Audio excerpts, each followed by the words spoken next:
ඔයා දන්නවද 2024 අවුරුද්දේ Tamanට ක්ෂය රෝගය කියලා දන්නේ නැතුව හරියට ප්‍රතිකාර අරගන්න නැතුව ශ්‍රී ලංකාව ඇතුලේ මිනිස්සු 1000කට ආසන්න සංඛ්‍යාවක් මිය ගිහිල්ලා තියෙනවා. ඔයා දන්නේ නැති වුණාට මේ ක්ෂය රෝගය සඳහා ඔයාට ප්‍රතිකාර ලබා දෙන්නේ නොමිලේ.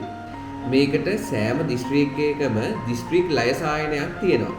ඔයාට සති දෙකකට වඩා කැස්ස තියෙනවා නම්, සති දෙකකට වඩා උණ තියෙනවා නම්, ආහාර අරුචියක් තියෙනවා නම්, බර එකපාර අඩු වෙනවා නම්, අතර මේ කාලයක් තිස්සේ වාට කොණ්ඩේ වේදනාවක් හරි තියෙනවා නම් ඒක ක්ෂය රෝගයේ රෝග ලක්ෂණයක් වෙන්න පුළුවන්.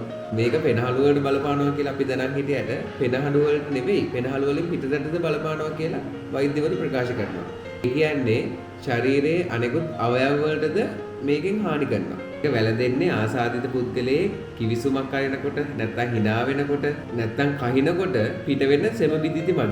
මේ ළඟම කෙනෙකුට හරි කමක් නැහැ මේ වගේ රෝග ලක්ෂණ ටිකක් තියෙනවා නම් සියලු පරීක්ෂණ සහ සියලු බෙහෙත් නොමිලේ ලබා දෙනවා. ඒක සමහර විට දැන් අපිට අදාළ නොවුනට දන්න කෙනෙකුට මේ පණිවිඩය කිව්වොත් එහෙම ඒ මනුස්සයාගේ ජීවිතය අපිට බේර ගන්න පුළුවන්. මෙන්න මේ තියෙන ෆෝන් නම්බර් එකට කතා කරලා මේ සම්බන්ධයෙන් වැඩි විස්තර දැනගන්නත් පුළුවන්. ඔයාට ක්ෂය රෝගය සම්බන්ධයෙන් මොනවාම හරි ගැටලුවක් තියෙනම් ඒත් මේ නම්බර් එකටම කතා කරන්න. එයාලා සම්පූර්ණ විස්තර ඔයාලට ලබා දෙයි. මේ පණිවිඩය අපිට අදාළ නොවුනත් කමක් නැහැ. හැබැයි තව කෙනෙක්ගේ ජීවිතේ බේර ගන්න මේ පණිවිඩය එයාටත් කියන්න. මොකද මේක නොමිලේ ලබා දෙන සේවාවක්. ඒ වගේම අපේ රටේ මිනිස්සුන්ගේ ජීවිතේ බේර ගන්න අපිට යුතුයකමක් ආ වගකීමක් තියෙනවා.